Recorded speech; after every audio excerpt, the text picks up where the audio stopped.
guys, it's Amy. Welcome back to Too Blessed. I know it's been a while since I did like a sit-down video like this. I don't know if you're aware of this, but August is Gastroparesis Awareness Month. And so all month long we kind of try to do things that just educate people about gastroparesis a little bit more. Just, you know, make it, it's not a very common disease, so we just try to make it something that people have heard of at least, and maybe that they will know a little bit about it. So I'm going to be making a few videos like that over the next couple of weeks. I'm going to try not to overwhelm you and bombard you with gastroparesis things, but like I said, just to sort of build some awareness of it. Today's video is not specifically about gastroparesis, but it is related. So the video I'm making today is called 5 Things to Never Say to a Chronically Ill Person and What You Can Say Instead. And I'm going to start by saying all of these things are things that have been said either to me or sometimes to my husband. Now we're going to count down the 5 things you should never say to a chronically ill person. So we're going to start with number 5. So this one, we say this all the time. I've even caught myself saying this. If someone is sick, if someone's going through a hard time, anything like that, we'll say, just let me know if you need anything. And now, as a chronically ill person, when someone says that to me, I have a really hard time with it. And the reason is, I really appreciate when people say things like that. But my personal experience has been that one of 2 things: either I don't feel comfortable asking that person, maybe it's someone I don't know well, or, you know, something like that. So either I just don't feel comfortable asking that person for something that I need help with, or the other scenario that happens sometimes is that I do reach out to that person. I'll be like, oh, so-and-so said if I needed anything I could call them, and I'll call them, and then they're too busy, or they just maybe don't want to, or they can't help me.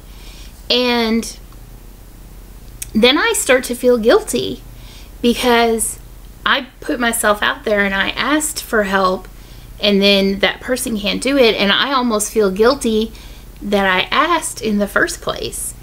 So I would just encourage you, instead of using a general statement like that, just let me know if I can do anything.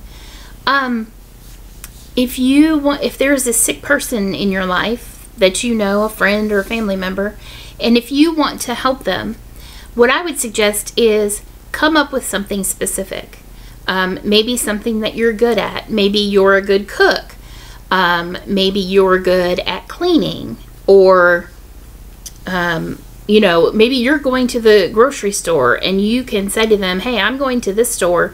Do you need anything from that store while I'm there? Especially if it's someone who can't get out very easily. You know, I'm going to Hobby Lobby. Do you need anything from there? And that, it makes it so much easier, because sometimes too, when someone says that question, well, do you need anything? I can't process it in my brain. I feel like my brain doesn't always work fast enough to say, oh yes, I could use help with this. And so it puts me on the spot, and then I just say, oh no, I don't need anything. So if you come up with something specific like that, or if you say, hey, can I bring a meal over? What night would be good for me to bring a meal over?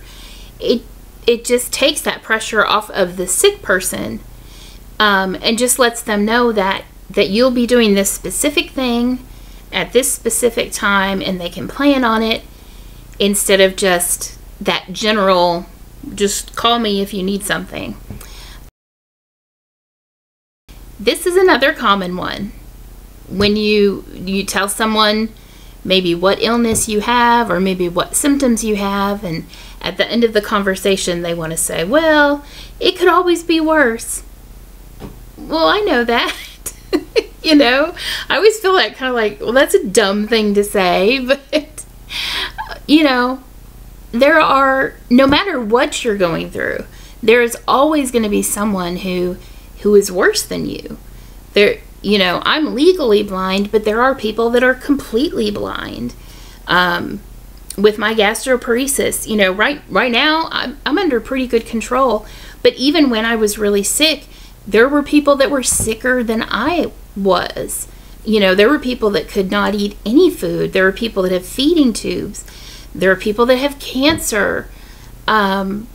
So many things. So yes, there's always someone who is worse than you.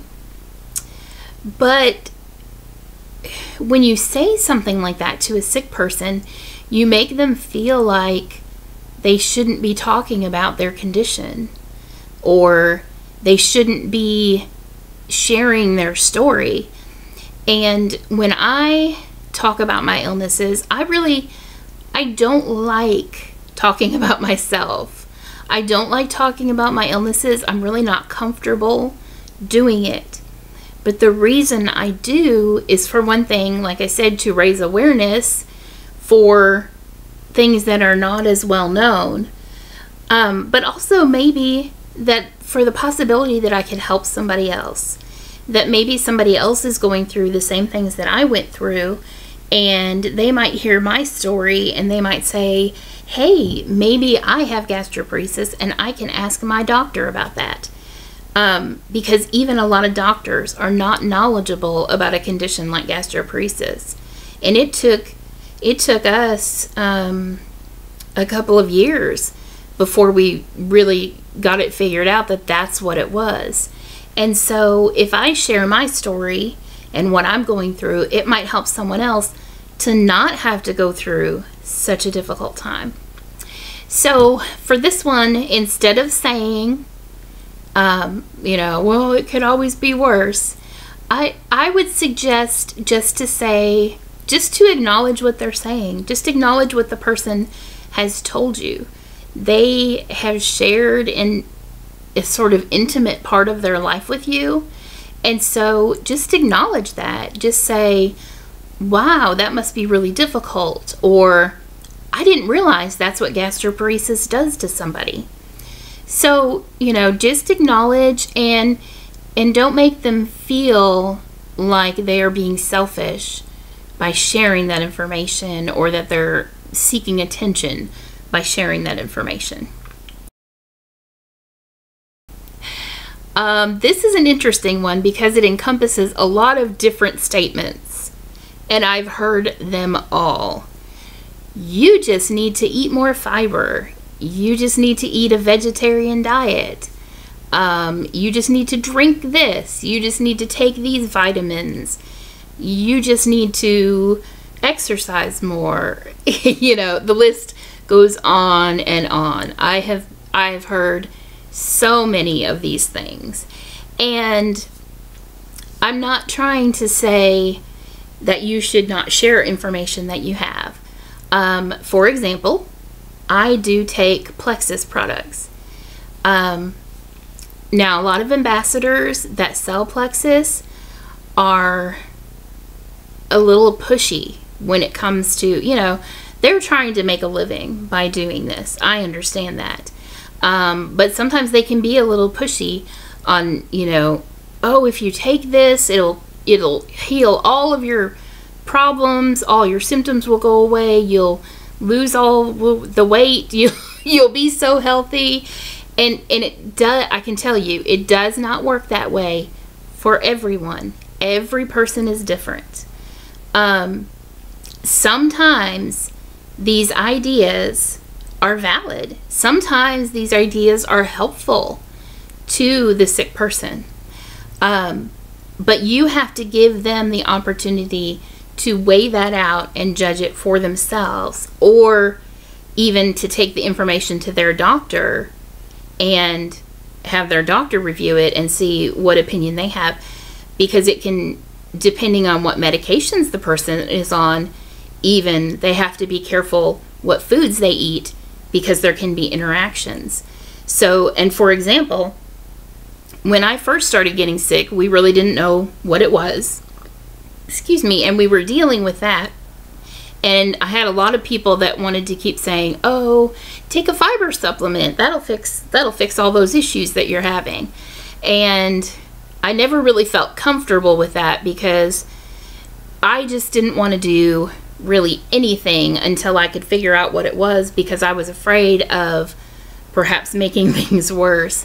And as we found out more about gastroparesis, we found out that actually fiber is the worst thing that you could take for gastroparesis. Fiber in a gastroparesis patient, because your stomach doesn't empty fast enough, the fiber actually just keeps like swelling and swelling and swelling when it's inside of you. It soaks up all the water that's in there, and the fiber just keeps swelling and expanding, and eventually, if your system is slow enough, it can actually cause a blockage, a hard buildup of that fiber that you would have to have surgery to remove. So that's why I say just be careful when you use the statement, "You need to," or "You should do this." What I would recommend is, if you have something that you feel like would help that person, I would say email them or print off the information and give it to them and leave it with them. They will read the information, they will evaluate it for themselves, decide if it would be something helpful. If they think it might be helpful, they'll take it to their doctor and discuss it with their doctor. But the one thing I would say is that, you know, if you share an idea with someone, once you give it to them, it belongs to them, and leave it with them. Don't pester them. Don't constantly ask them, "So did you do that? Did you try that?"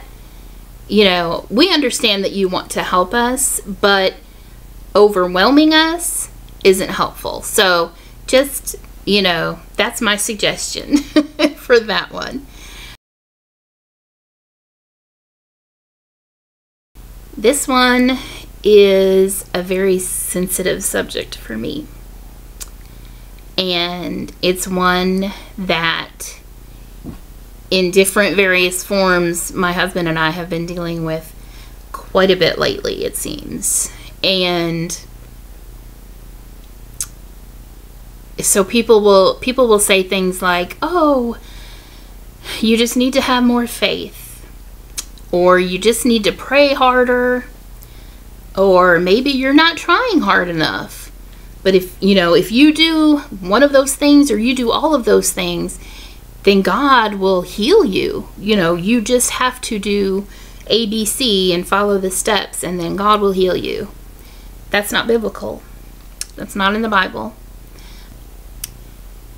Some of the illnesses that are in the world are just a result of the world itself being fallen. You know, when sin entered the world, things started to degrade, and now we have, you know, illnesses and cancers and really all of these kind of scary things that we have to deal with. And so it's not that, you know, God looks down and he says, "I'm going to give that person cancer, and I'm going to give this one diabetes," and you know, that's not how he works. So sometimes there are things that happen to us, but God can use those things to accomplish his plan. So God can use perhaps my illness to teach me something, to make me grow, to make me stronger. And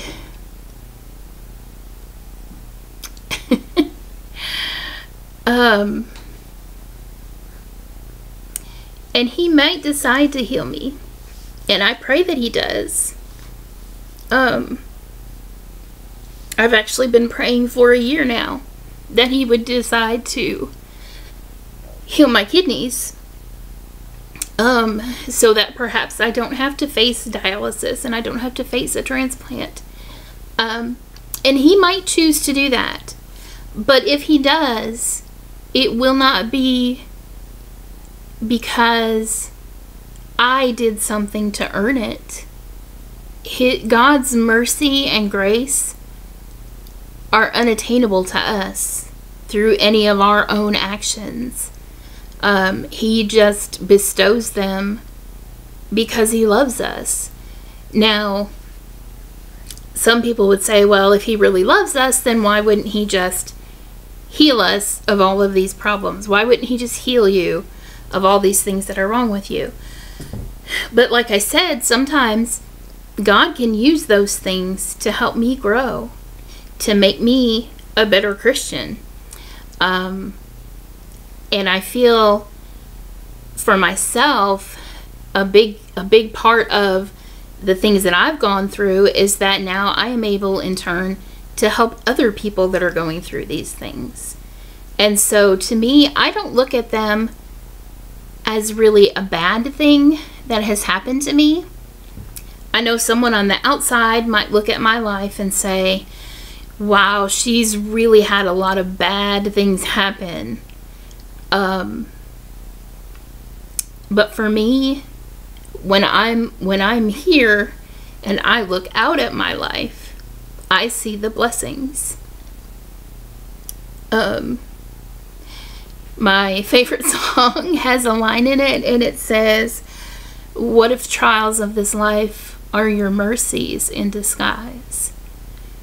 You know, sometimes what we look at as a trial, as a tribulation, as a curse, that might actually be a blessing from God that he has sent for some reason. We may not understand it now, but we will someday. And so that's what I hold on to. So for this one, my suggestion, first of all, is just never say any of those things. Just don't.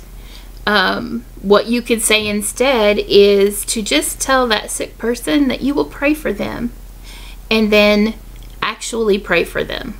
Don't say you're going to do it unless you'll actually do it. But that's going to help them more than anything else that you could say or do.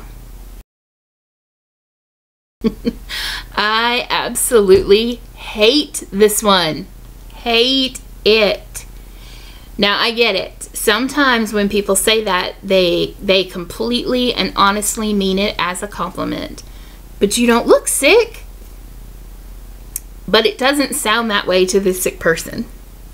I'll just tell you what it sounds like to me anyway. I can't speak for everyone. But, and there's even been a few people, especially people that have said that statement to my husband. They say, well, your wife doesn't look sick.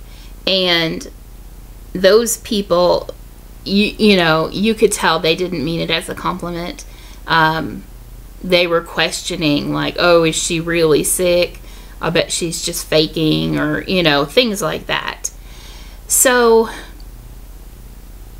that, honestly, that's kind of the way it comes across to me, even when someone says it as a compliment.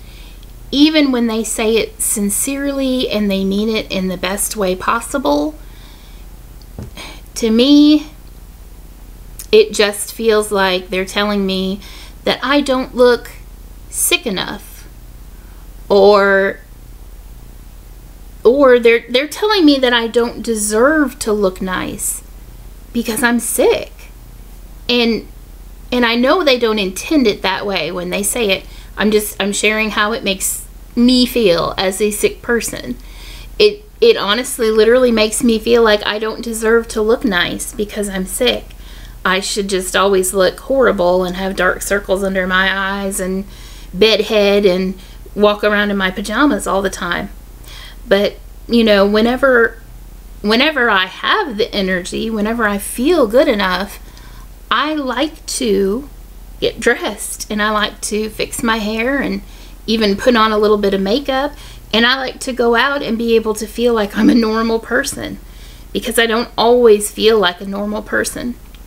So instead of telling a sick person that they don't look sick, What I recommend is give a sincere and specific compliment instead. So instead of saying, you don't look sick, you could even just say, you look really nice, or your hair looks really good. That's a beautiful scarf you have. Where did you get that shirt? You know, at the end of the day, a sick person is still a person, and we just want to be treated like a normal person as much as possible. So really, I think a good rule is, if you wouldn't say that to a healthy person, don't say it to a sick person. Bottom line. And just think before you speak. You know, think about what impact your words might have on a person who is struggling, and just have a little empathy and think before you speak. So I'm looking forward to sharing some more videos with you in the next couple of weeks. I've got some projects that I'm working on. I've got some ideas for a few more videos. I think I'll probably have another thrift haul coming up pretty soon. So if you enjoyed this video, I would love to have you subscribe to my channel. Down below the video, there's a red subscribe button. You just push that and you will get a notification when I post a new video. That's all it is. If you are someone who suffers from a chronic illness and you have something that people say to you that you hate, share it in the comments and we can compare and get some other ideas. I probably will make another video like this in the future with a few more of these things you should never say. So thanks for watching, and I'll see you in the next video.